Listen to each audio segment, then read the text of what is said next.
Welcome to Lynn Cullen Live, talk radio without the static. Email your questions and comments to lynn@pghcitypaper.com. And now your host, Lynn Cullen.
Our audio's not going out to you.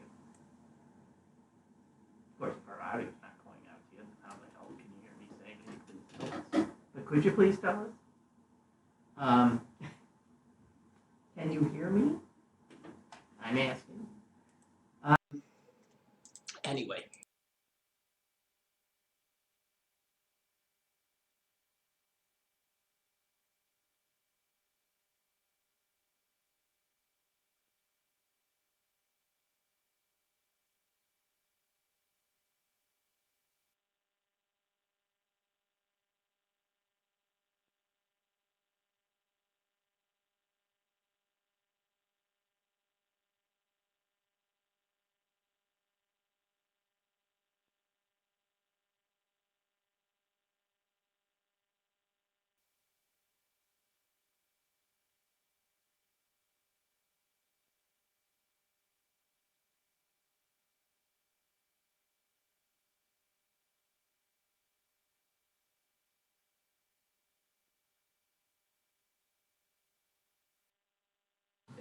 Last time I looked, I was.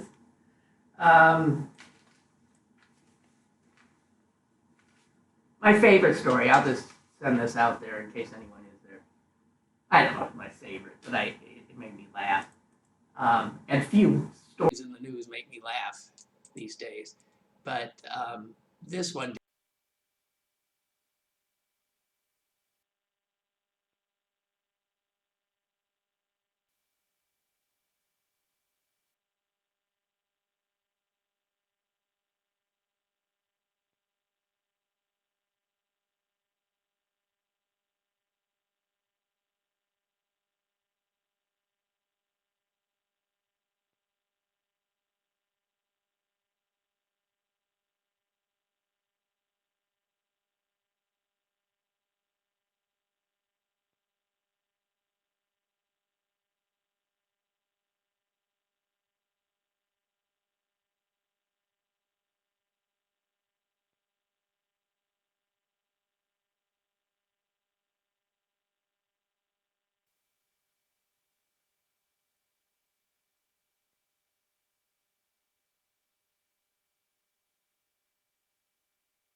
His heart, and essentially he argued he was briefly dead. He died 4 years ago, was revived, even though he had asked not to be, Do not resuscitate.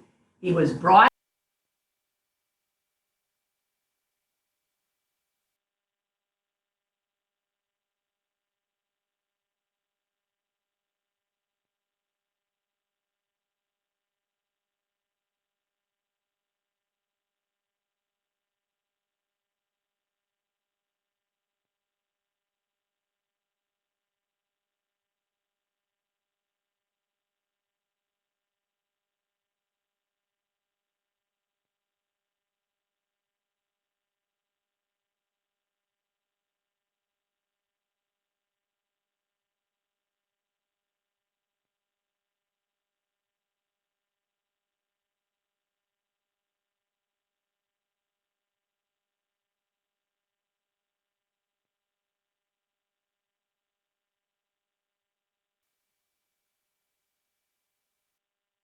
got to give him this for a good old Hail Mary. Anyways, if I died, even for a moment there, didn't I then serve my life sentence? I guess too clever by half. Okay. I have to share these other little, what I think are delightful things with you, because the news is always so stressful and anxiety inducing. Here, this is something called Metropolitan Diary that appears, I think, in the Saturday edition of the New York Times. I'm not sure. It was one of the weekend editions. And I've always gotten a kick out of it because people just write in, New Yorkers write in their an experience that they have had. And they are often delightful. Here is one that I laughed at, and maybe you will too.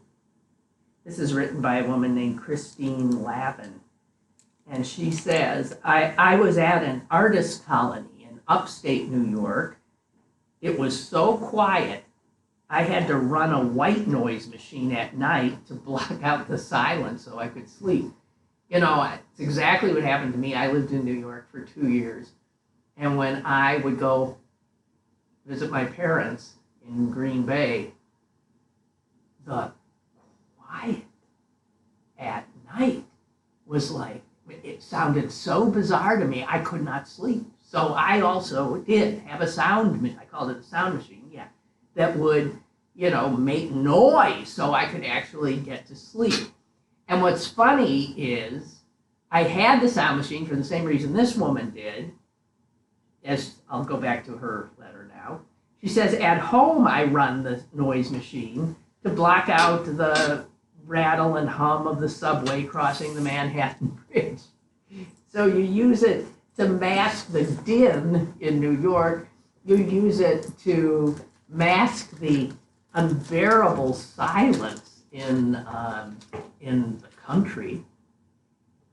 Anyway, she just sets the tone that she was there in a more natural setting for which she was a little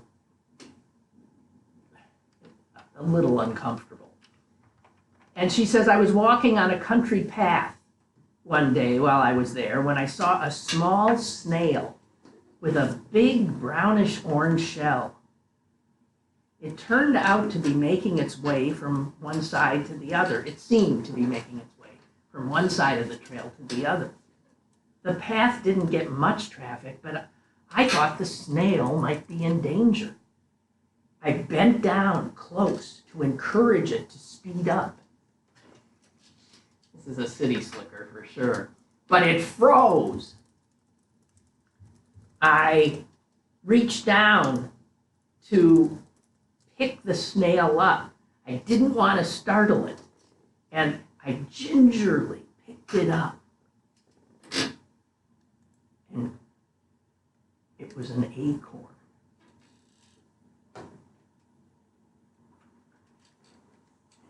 An acorn, not a snail. She says, realize that I may need to get out of the city more often. I know that was cute. Okay, what are we telling me now about the sound? Your sound is still going in and out.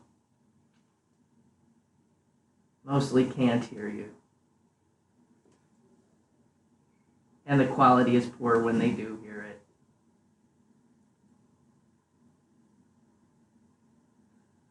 Someone thinks I'm doing an imitation of George Bush, but I can't read your lips. Yeah, a few words are coming through, but with a cavernous echo to them.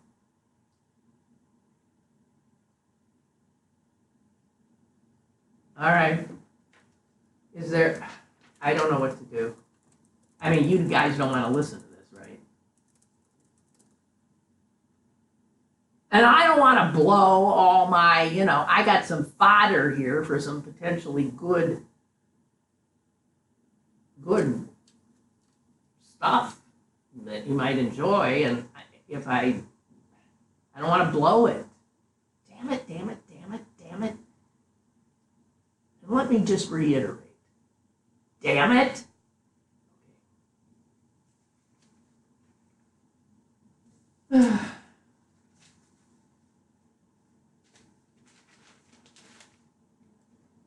So, I don't know. Am we going on or not? The problem is our, guy who's like an engineer guy is not here. He usually is, but he's not. So,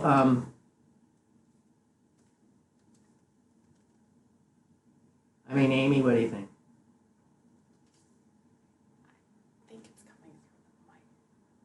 Okay, they're saying it sounds like a mic is across the room and is echoey. You think there's a mic on there? There's a mic on there. Okay, let's try to, wait, we're just gonna try to do one thing, turn that thing on. Shit. What would somebody put a mic on the friggin' camera for?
In my lifetime with Nixon and Clinton. The only one I wasn't around for was Johnson. That's the Johnson in the, not LBJ. And I just don't, I guess what I'll do is I'll do a show like I would do the show. I would hope that those of you listening to the other stuff might, let me know on occasion. It's gone again. This just came in. It's gone again. Okay. You think you fixed it? Okay.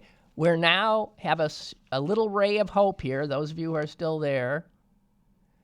And there's a sense that we might have fixed it.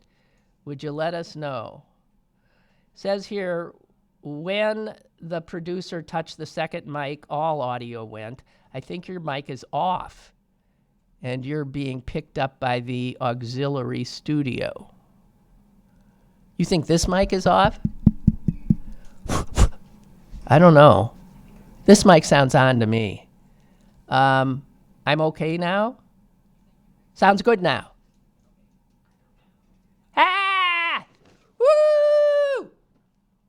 Woo! Our sound is back. So it was that? Was this fucking thing here? Okay. Well, I gotta tell you. Whoever you are, stop messing with this in here. Jesus. Okay. Well, now let's pretend we're just beginning. I'm going to assume you didn't hear anything I said. Is that true? Maybe not. I mean, if you were just getting every other word, what the hell's the point? Anyway, good morning. It's Veterans Day. I have nothing much to say about that. Because we all just say the same things, and there's a measure of great gratitude, of course, for those who died for this country, who were maimed for this country.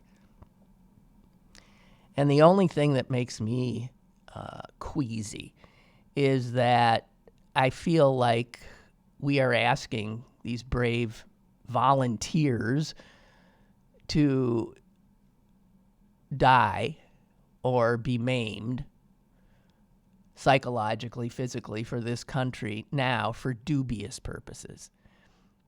When my father served this country, it was no dubious purpose. That would be World War II.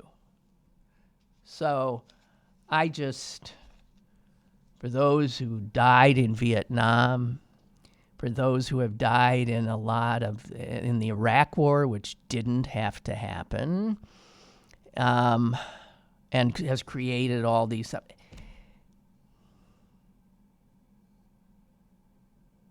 I'm not so sure we should say any more thank you for your service, but just apologize. I'm sorry. I'm sorry we put you in that position for not a good reason, not a good enough reason. So,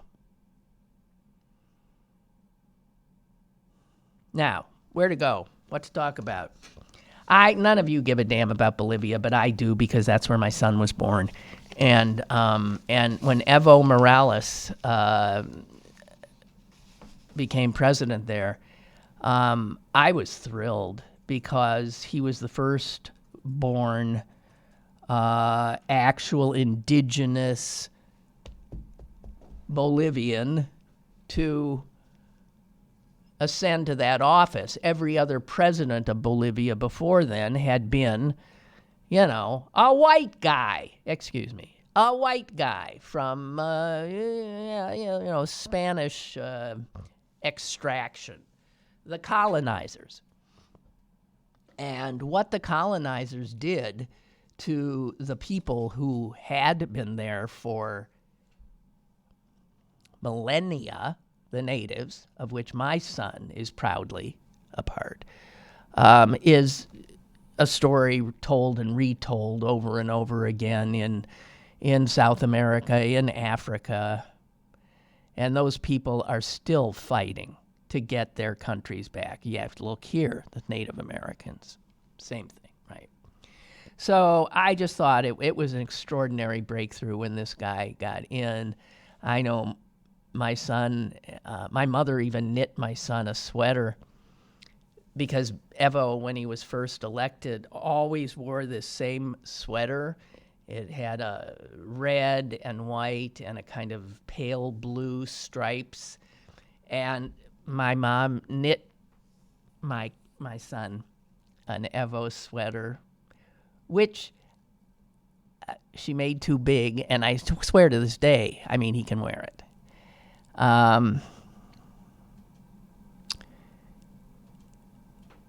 He did some good stuff, and then he stayed too long at the fair. And that is so often what happens, right? The corrupting influence of power. So he, the first indigenous president of this poor, poor country. This country was raped and pillaged by the West for centuries. It was mineral rich, and all of that stuff went out into the pockets of not Bolivian people. These were Europeans, imperialists. And when Morales first came in, he changed stuff. Oh, yeah. And Bolivia's economy grew under him. Inequality really shrunk. I believe women now hold an amazing amount of powerful positions when they had none, and indigenous peoples also hold a great deal of power. He stayed too long at the fair.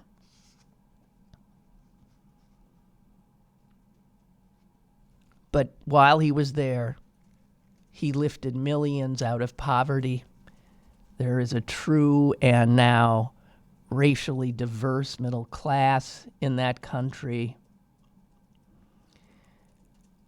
When my son was born, Bolivia was the second poorest country in South America, ranking behind just Haiti. Child mortality there, I think, ranked just beneath Haiti. And none of that is true anymore. And that is thanks to, in large part, Evo Morales. He kept all the stuff that was still going out. He kept it at home. Yes, nationalized some things so that the imperialists couldn't have it anymore. If he had had what so few do, whatever, the ability to say, okay, I'll step down now. I did much of what I wanted to do, but he didn't. If he had done that after 2 or even 3 terms, his legacy would be of a South American heroic leader. But turns out he's a guy like every other guy. And losing power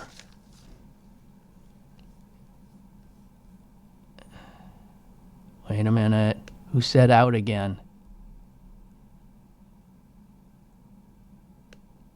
It's still in and out a little bit. Okay, if we're in right now, let's just leave it alone. Yeah, don't touch a thing. Okay, all right. That's all I wanted to say because there's no reason any of you should feel a connection to Evo Morales, but I always did.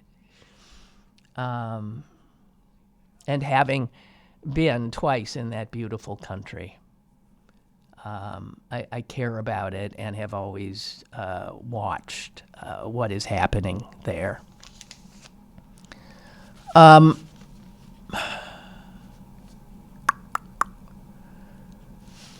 guess we can go to some political stuff. I don't know.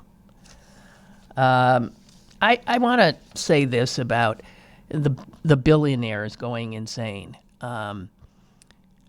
Even billionaires who probably vote for Democrats because of Elizabeth Warren's tax proposals. And there is no doubt that under her proposal to pay for Medicare for all, the billionaires would have to surrender billions. But guess what? They'd all still have billions.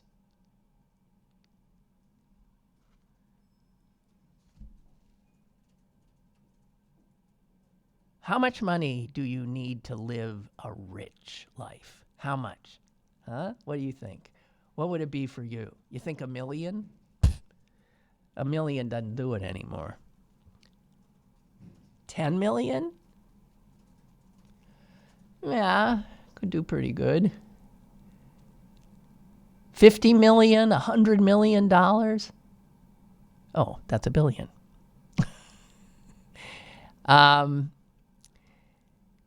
You can't spend it. You can't.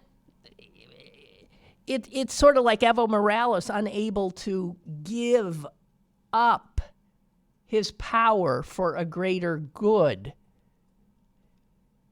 It's once you start this accumulation, nothing good happens in that regard because it's human nature. You want more. Those billions sit and sit and sit. What Elizabeth Warren wants to do is take some of these billions, which they can afford to give, and use it for the greater good.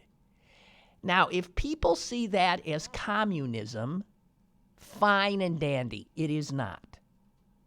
It is a slight redistribution of the wealth of a nation. And when a nation has such an unbalanced, such a ridiculous disparity between who's holding most of the pie, who's got all the money, it is such a tiny, tiny, tiny little bit of people. I mean, tiny. What are we talking about? 500 people, maybe? Who would all still be billionaires under her plan? But guess what? Hundreds of millions of people would have better health care. Would have health care.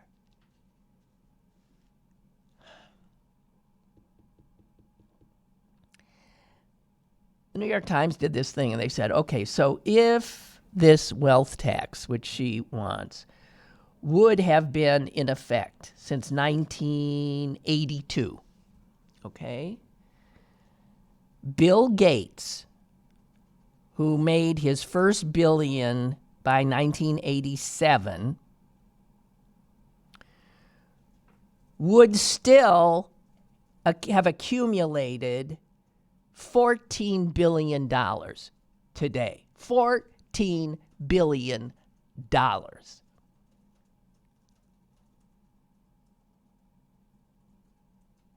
What he has is $97 billion. Now, for him, that looks like, oh my God, what are you taking? You're taking my money. But we got to remember what he has left, $14 billion? Jeff Bezos. If this tax had been in place since 1982, Jeff Bezos would only have last year about $50 billion. Are we going to go crying because Jeff Bezos only has $50 billion? What, $500 million? He has $160 billion. All of these guys would still be billionaires many times over.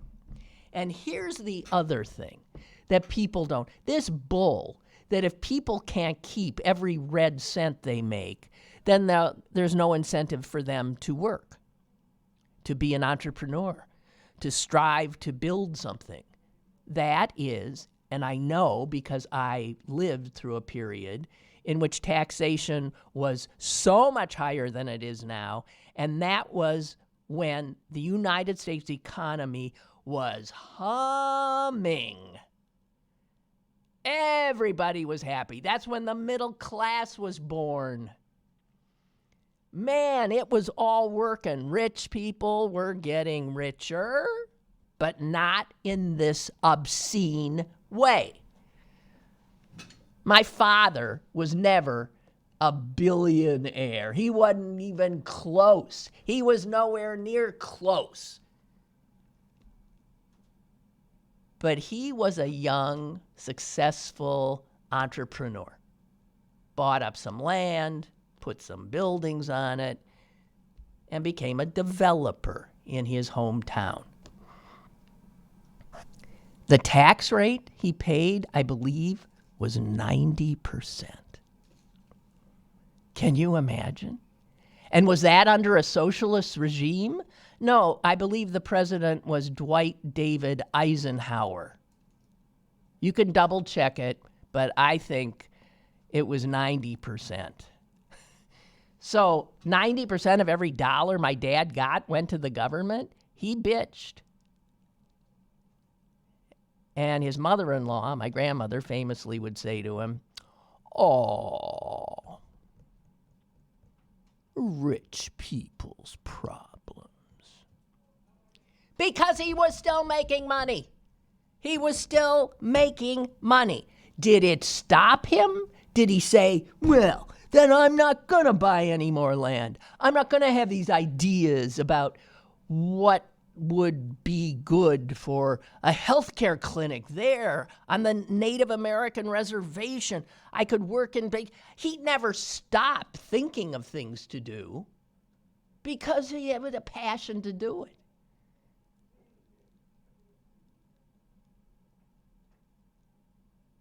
Our economy was never stronger than when our tax rates were sky high. Check it out.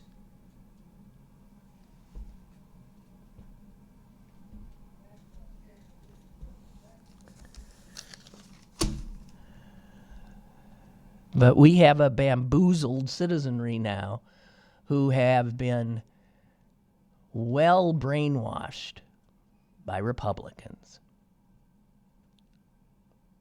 And by the 1980s, greed is good period. Made the Gilded period look like a, tea party. Capitalism run amok will destroy any sense of community, any sense of peoplehood, which is, by the way, a definition of nationhood, right? How do you have a strong country if you have such disparate outcomes in how hardworking people are compensated? Now, Republicans, I know, like to believe that if you're not rich, you're lazy.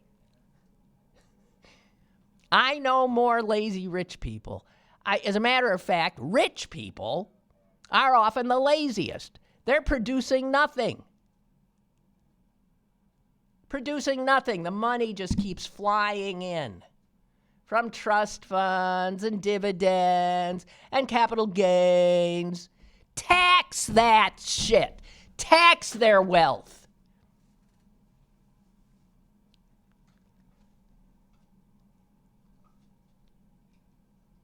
Oh, 1,000 million is a billion. I was so always bad at 1,000 million is a billion. Jesus H. All right, all you guys. Everybody, see, when it comes to zeros, my brain matter turns on. Okay, my friend Mary says, I find it so hard to conceptualize what a million, a billion, what a trillion are. This is so true. And she says, this helped me get it. Okay, this is good. The difference between a million and a billion. Let's say a million seconds. Well, it is. A million seconds. We know what a second is. is 12 days. All right, we get our hands around 12 days. That's 1 million seconds, a little less than 2 weeks. 1 billion seconds is 31 years. 31 years. That's why I said 1 million.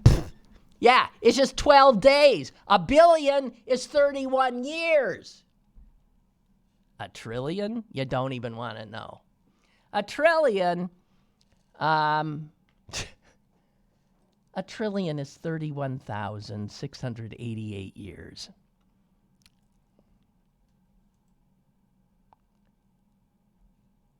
Wow. Here's another way of looking at it in terms of time. Now we're going to minutes. Let's take 1 million minutes ago, from the last minute, from right now, 1 million minutes down the road. Where would we end up? We'd end up almost 2 years ago. A year, 329 days, 10 hours and 40 minutes. So 1 million minutes will get us almost 2 years. 1 billion minutes? Remember, we're going after billionaires. 1 billion minutes, you know where you would get? You could be walking around Nazareth with a guy named Jesus Christ.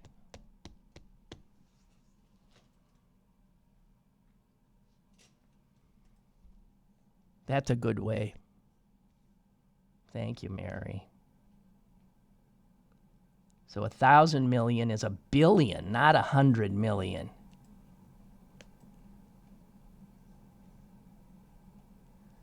Wow.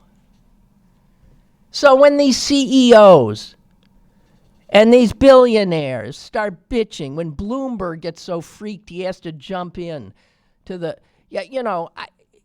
do not, they are one millionth or billionth or trillionth of the population, and they are holding like half the friggin' pizza for themselves. And if you think that makes any sense, morally, ethically, economically, socially, politically, morally, whatever, you're nuts. You have been Ayn Randized.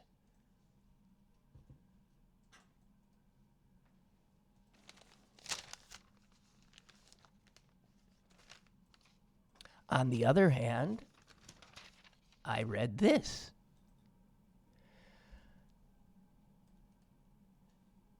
All the polls show that the Democrats who will be voting in the battleground states, and that includes us here in Pennsylvania, all the polls show they like a moderate. So that when you ask these Democratic voters in Florida, Michigan, North Carolina, Pennsylvania, Wisconsin, who do you want? They say Biden. Biden, Biden, Biden, Biden, Biden, Biden, Biden. Every single state. Who do they say next? But almost half as many. So while Biden might get 30%, the next one gets 15%. Warren comes in at second. Warren. Third, Bernie. Fourth, Buttigieg. That is on all the battleground states, the same thing you see. But here's what I want to say. If you look at those numbers, let's take Pennsylvania. Biden gets 28% of Democratic voters here right now saying, I want him. Warren gets 16%. Bernie gets 14%. Now, my math is shaky. My arithmetic is awful. But if you add Warren and Sanders voters And you got to figure, in terms of ideology, they're pretty much on the same page. That number is 30%. And that is bigger than Biden's 28%. Do it again in Florida.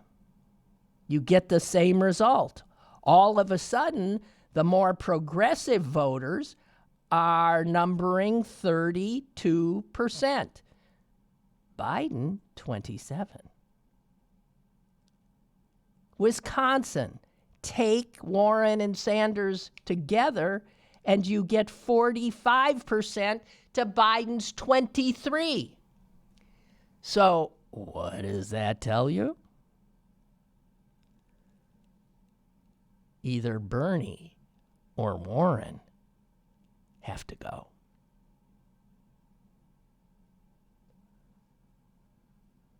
And I don't think either of them will. So they will split the progressive vote.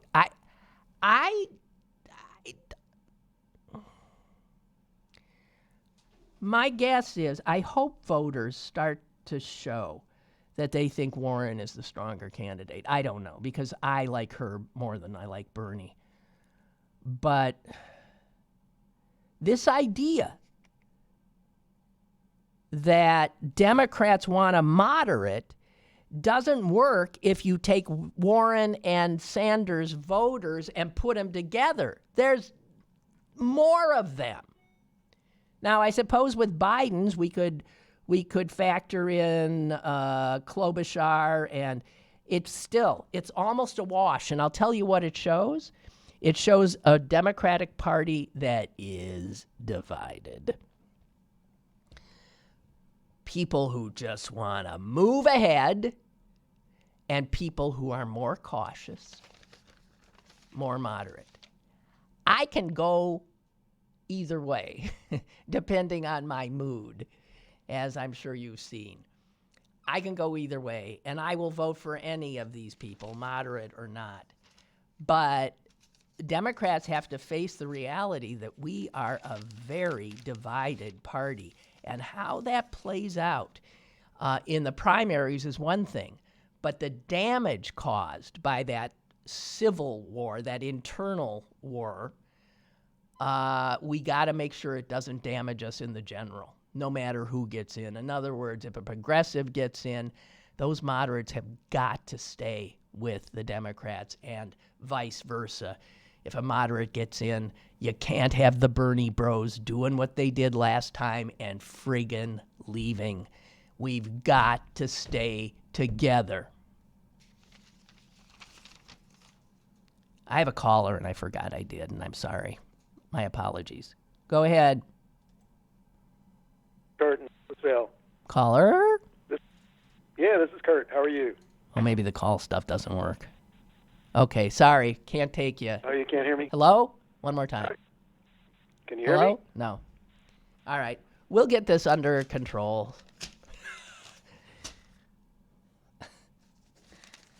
Oh, man. And then just some other things that I've noted.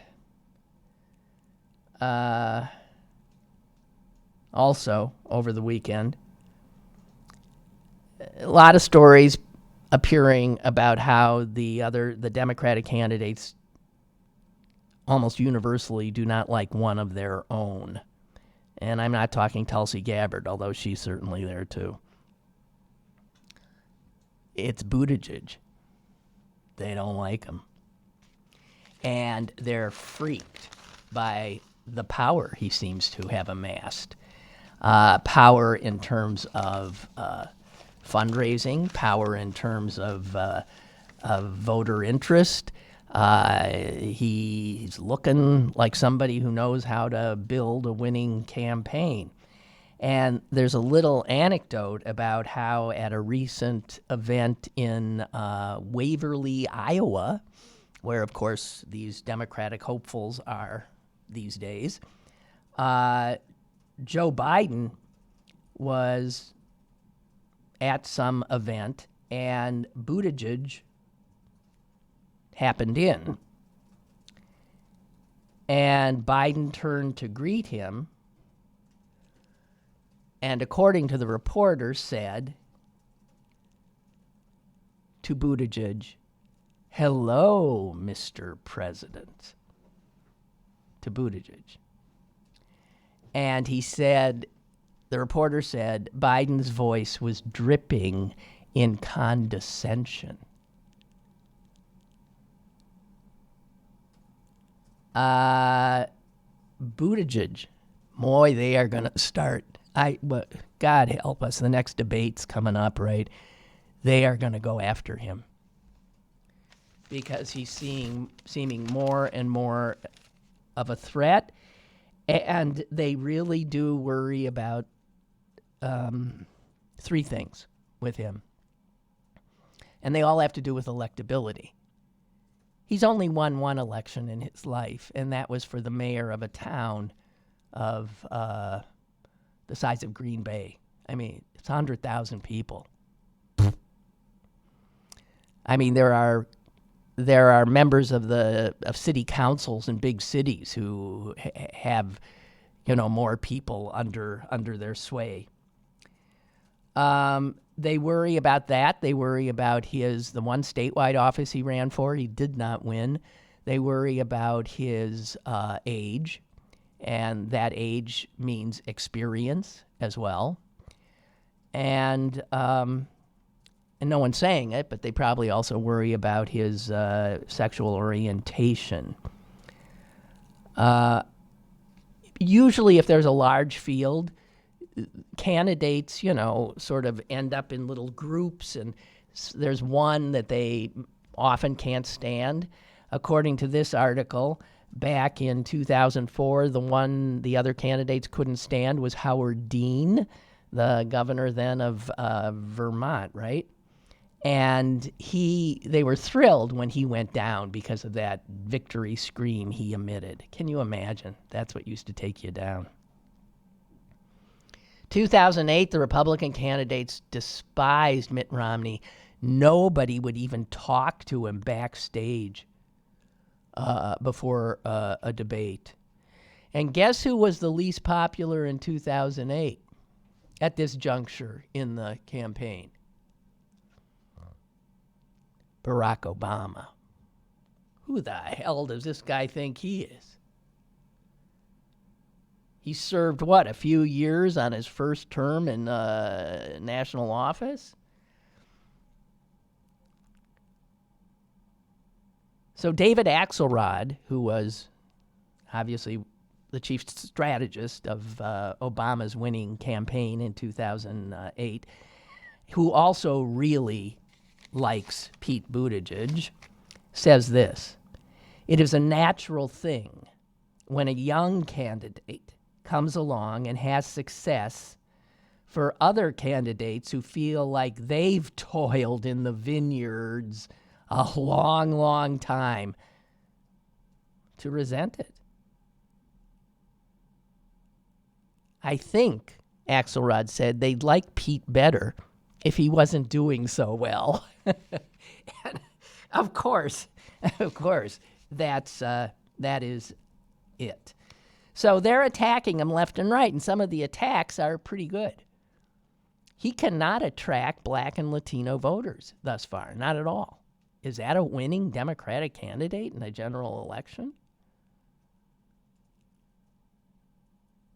I don't know. He's getting more aggressive, and they're getting more aggressive against him. I mean, this is what happens. So it'll be interesting watching as this plays out. Interesting or terrifying, however you see it. And here's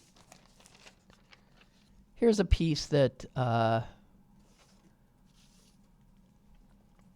got to me, because this does get to me because I have the same feeling of these of a lot of people on my side, your side, I'm assuming for most of you, the woke ones who Obama went after the other day about, their sort of like purity rituals and their cancellation culture and their you got to be perfect or we'll take you down. One mistake defines your life. It is so,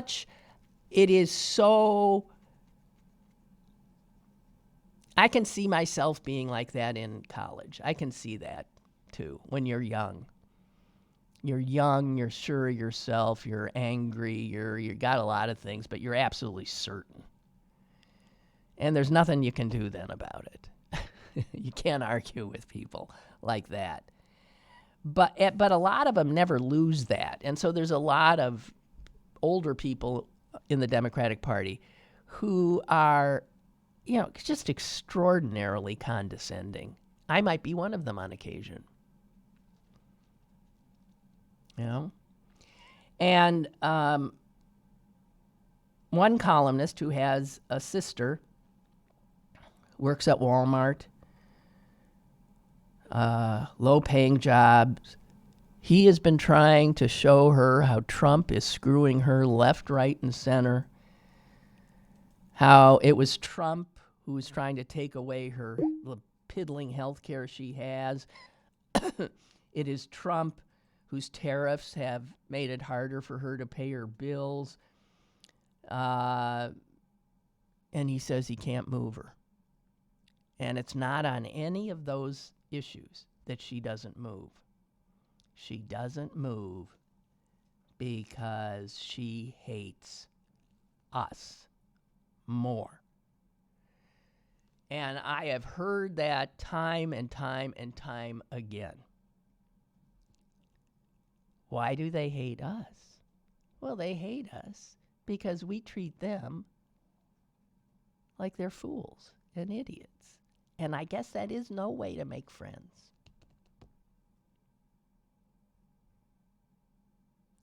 Her brother says, yeah, some of these people really are xenophobes, racists, horrible people.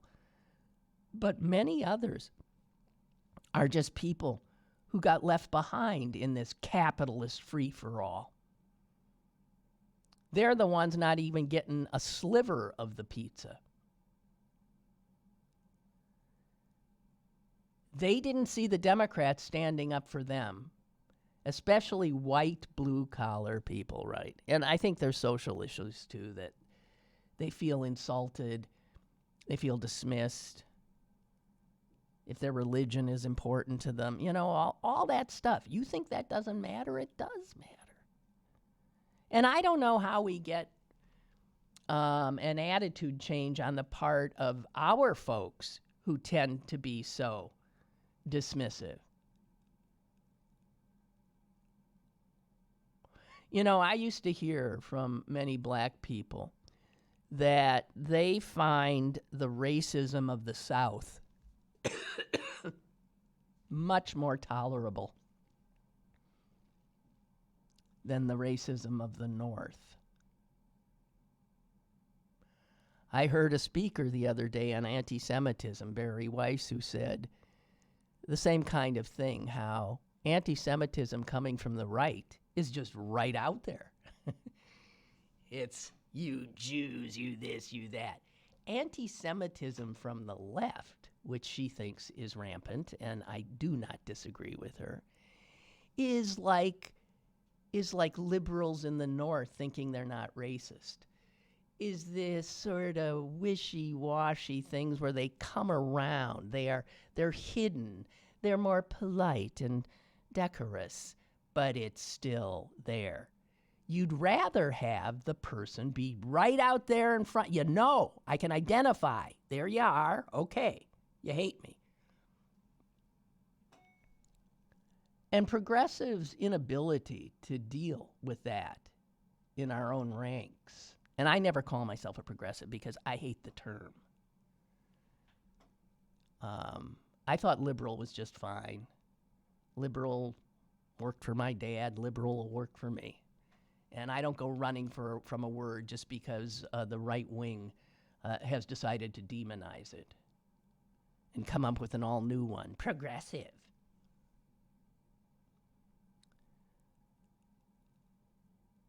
Anyway, the guy writing about his sister says this.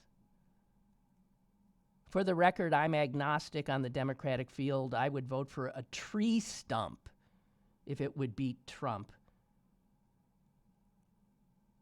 And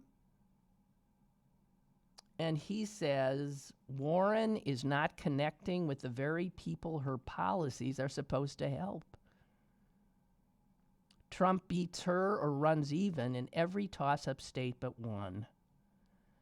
The persuadable voters in those states, many of them working class white people, say political correctness has gotten out of control. I agree. And they prefer someone seeking common ground over someone with a militantly progressive agenda. It is worth remembering that nearly 2/3 of all American voters do not have a 4-year college degree.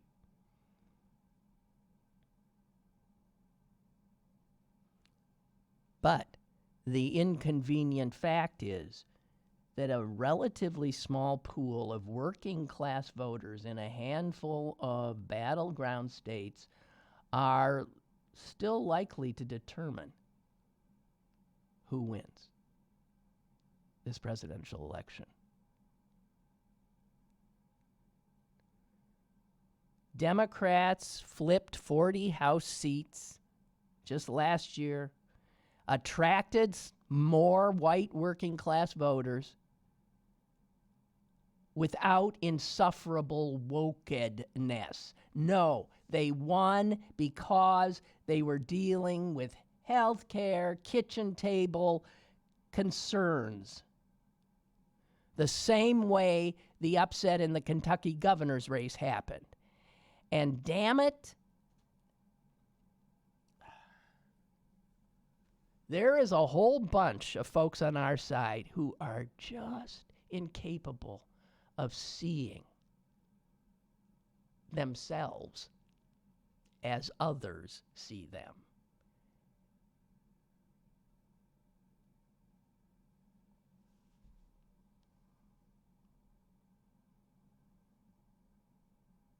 He ends like this.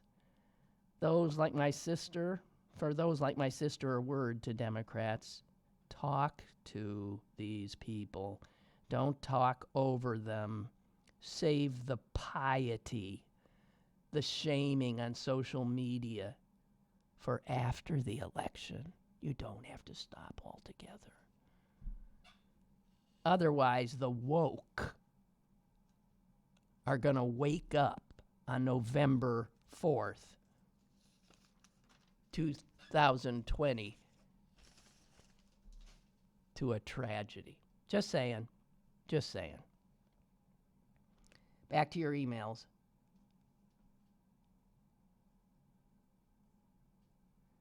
Well, this is coming from a black man, Milton.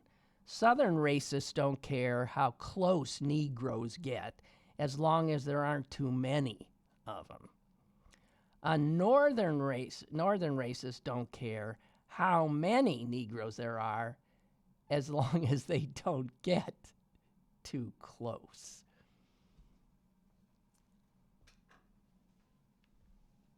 That's from Dick Gregory.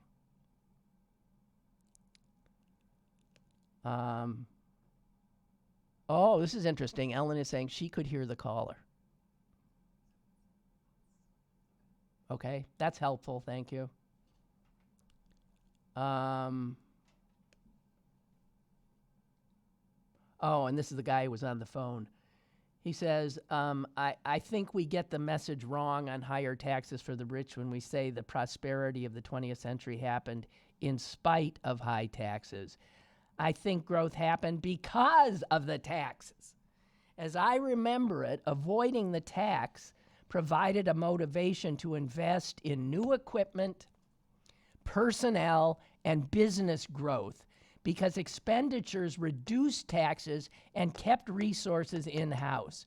Now people just sit on the money, put it in their pockets, put it in their kids' trust funds instead. They do not reinvest. They do not create jobs like they would. It was the taxes that gave them the incentives to do that. And they still got rich. Great point, Kurt. Great point. Great point. Now, I've heard a few things on this. Is this true? That Alexander Vidman, the NSC guy and Purple Heart winner and all that kind of stuff, who testified behind closed doors to the impeachment inquiry,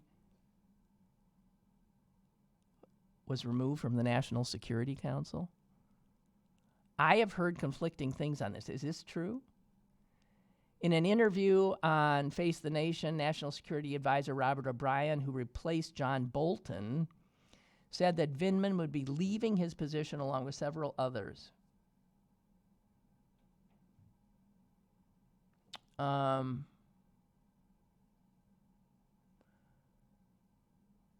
don't know. I'm not. Look, of course they want to get the guy. I mean, they've been after him, trying to tar and feather him. But my understanding is he'll be leaving, but leaving on his normal rotation. I don't know if they just flat out canned him. I don't know. I'm not sure. But listen, that's the way they play. So it wouldn't be a shocker if that was the case. Oh my God, it's really time for us to go, even though we didn't have a full hour today. Thank you for your patience and hanging there with us, and we'll definitely try to get this resolved totally for tomorrow, when I believe my sister will be joining me. I don't know. You have a good day. Enjoy this last bit of warmth for a while. Maybe till next year. Truly. Bye.